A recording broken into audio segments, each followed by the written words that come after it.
다 함께 사도신경으로 우리의 신앙을 고백함으로 4월 15일 수요일 기도회를 시작하겠습니다. 나는 전능하신 아버지 하나님 천지의 창조주를 믿습니다. 나는 그의 유일하신 아들 우리 주 예수 그리스도를 믿습니다. 그는 성령으로 잉태되어 동정녀 마리아에게서 나시고 본디오 빌라도에게 고난을 받아 십자가에 못 박혀 죽으시고 장사된 지 사흘 만에 죽은 자 가운데서 다시 살아나셨으며 하늘에 오르시어 전능하신 아버지 하나님 우편에 앉아 계시다가 거기로부터 살아있는 자와 죽은 자를 심판하러 오십니다. 나는 성령을 믿으며 거룩한 공교회와 성도의 교제와 죄를 용서받는 것과 몸의 부활과 영생을 믿습니다.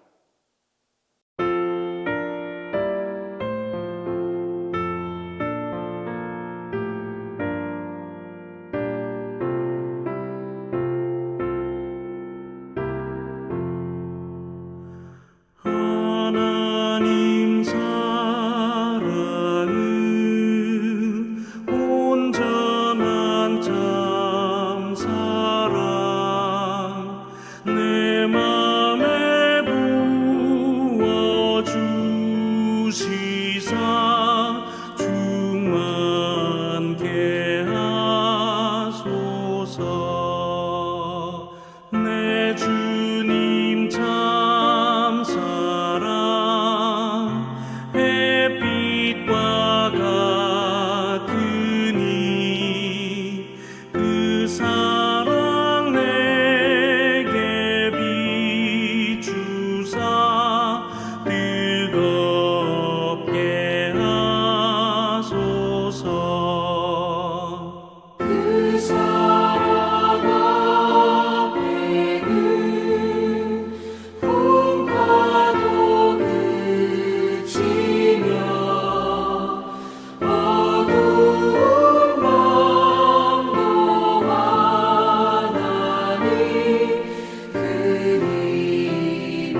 우리에게 주시는 하나님 말씀은 욥기 2장 7절에서 10절입니다.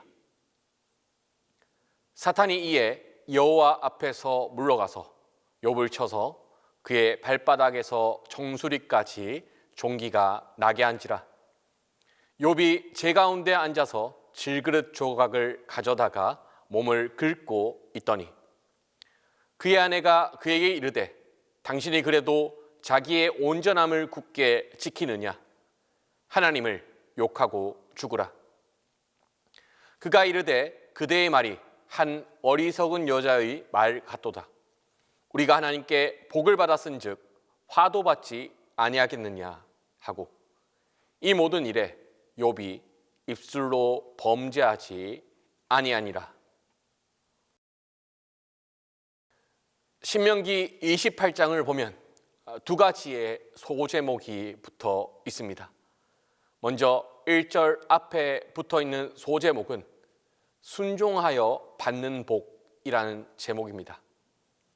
뒤이어 20절 앞에는 불순종하여 받는 저주란 소제목이 붙어 있습니다. 하나님께서는 하나님의 백성 이스라엘과 언약을 맺으신 이후에 하나의 조건문을 선언하신 겁니다. 순종하면 복을 받고 불순종하면 저주를 받는다. 이 신명기 28장은 향후 이스라엘 역사 전체를 규정하게 됩니다. 그들은 다윗의 시대를 그리워합니다. 그 이유는 다윗의 시대는 하나님께 순종했고 복을 받았던 시대의 상징과도 같았던 그런 날들이기 때문입니다. 반면 그들은 후일 북이스라엘과 남유다가 차례대로 멸망하고 적국의 포로로 끌려가 유리하던 날 속에서 과거를 후회합니다.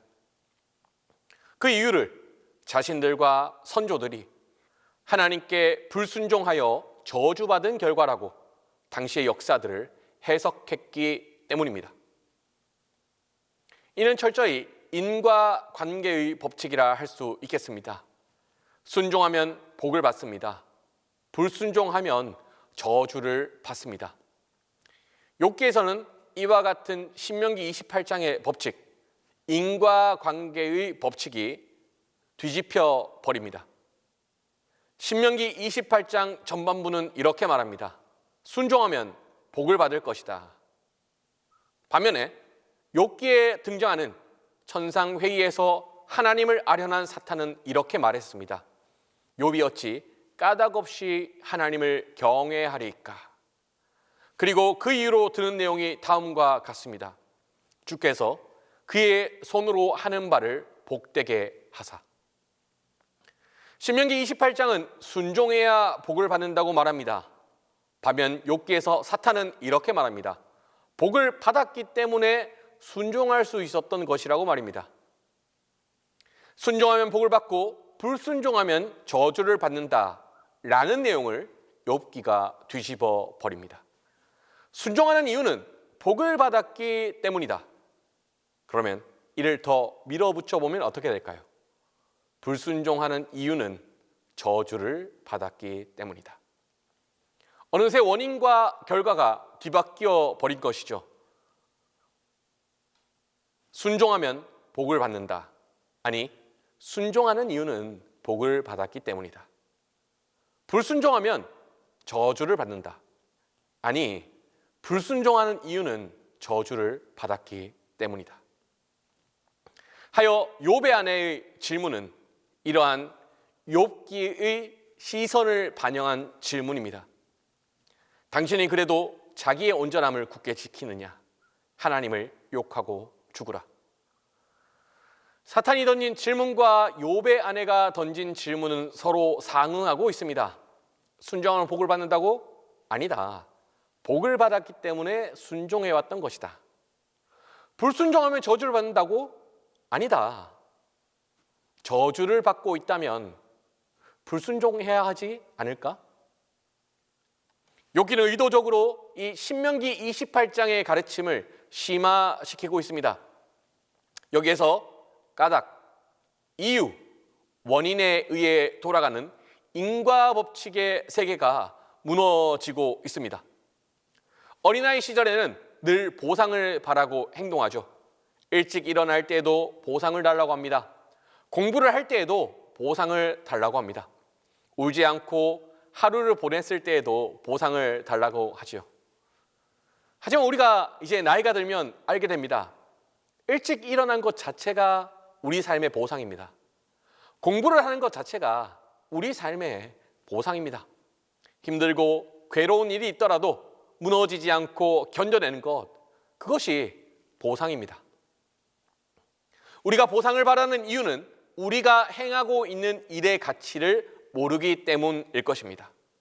반면 우리가 행하고 있는 일들의 가치를 알게 된다면 우리는 더 이상 보상을 요구하지 않게 되겠지요.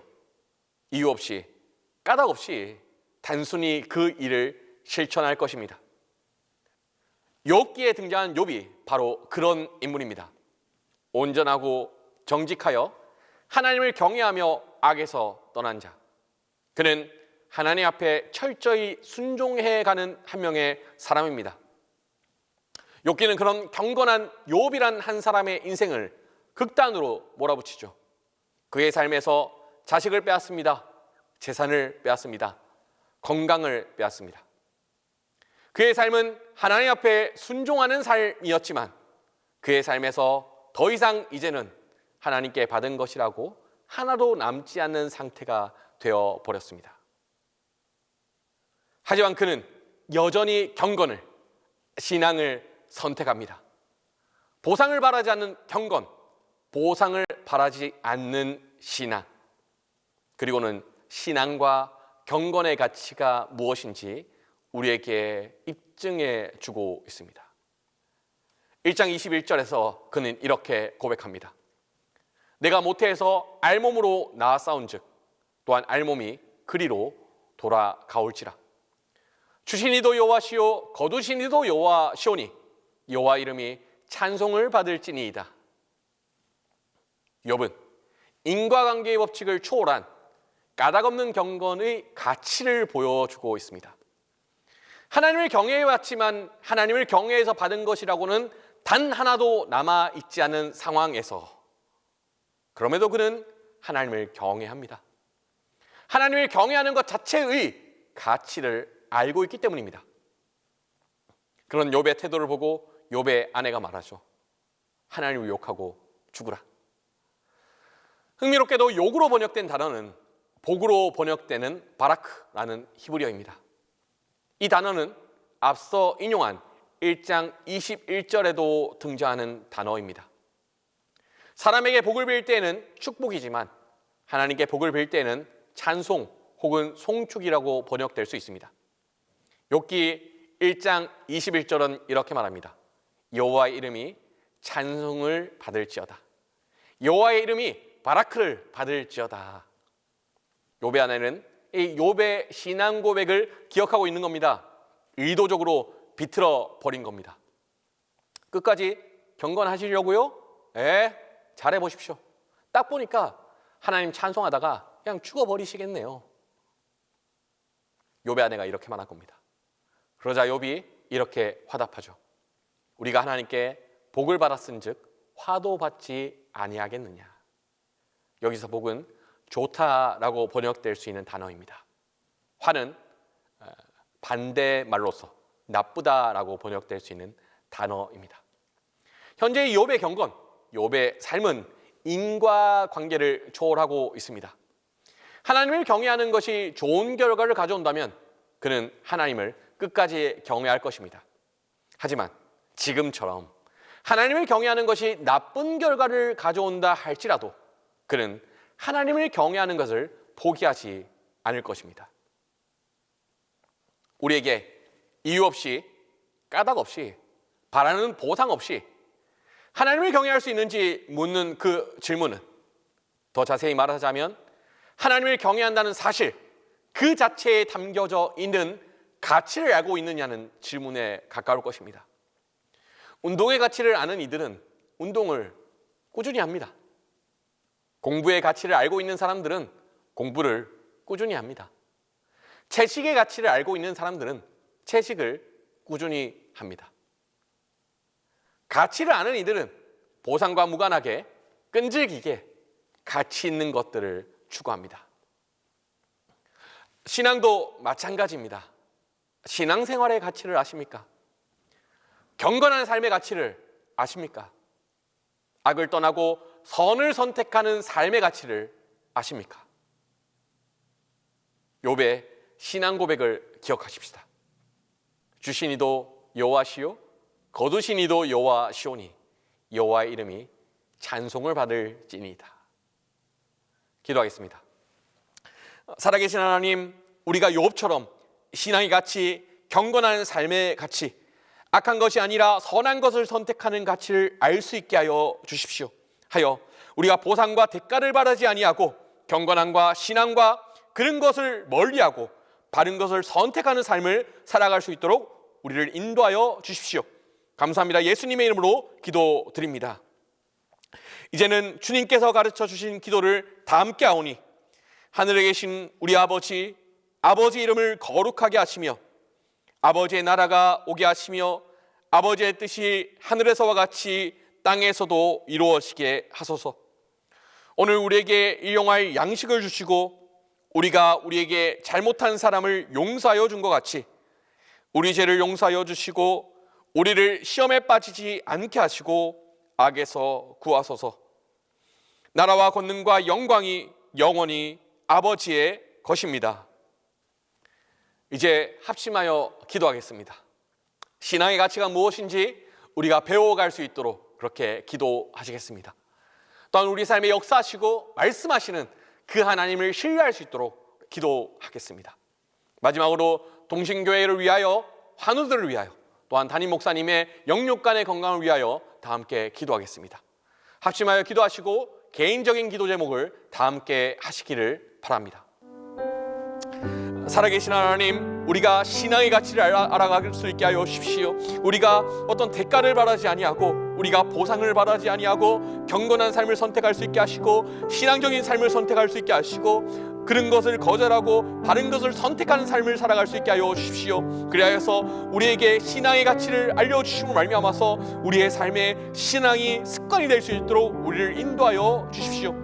살아계신 하나님, 또한 우리 삶에 역사하시고 우리 가운데 말씀하시는 하나님을 신뢰할 수 있게 하여 주십시오. 하나님의 침묵과 같은 그런 시간들을 보내는 사람들 가운데 하나님 개입하여 주십시오. 말씀하여 주십시오. 인도하여 주십시오. 우리의 삶에 간섭하시고 우리의 삶에 말씀하시는 그 하나님을 신뢰하면서 우리가 하나님과 동행할 수 있도록 인도하여 주십시오. 하나님, 또한 우리 동신교회를 위해 기도합니다. 동신교회가 나아갈 길 가운데 하나님 함께하여 주시고 한 명 한 명 위로하여 주시고 말씀하여 주시고 붙잡아 주셔서 하나님 동신교회가 더욱더 든든히 서갈 수 있도록 주님께서 인도하여 주십시오. 또한 동신교회 환우를 위해 기도합니다. 그 환우들의 한 명 한 명의 삶 가운데 임재하여 주시고 역사하여 주시고 말씀하여 주셔서 여호와 라파의 하나님께서 치유하시고 회복하시는 그런 일들이 일어날 수 있게 하여 주십시오. 또한 마지막으로 우리 담임 목사님의 영육간에 함께하여 주셔서 여호와 라파의 하나님을 날마다 경험할 수 있도록 인도하여 주십시오.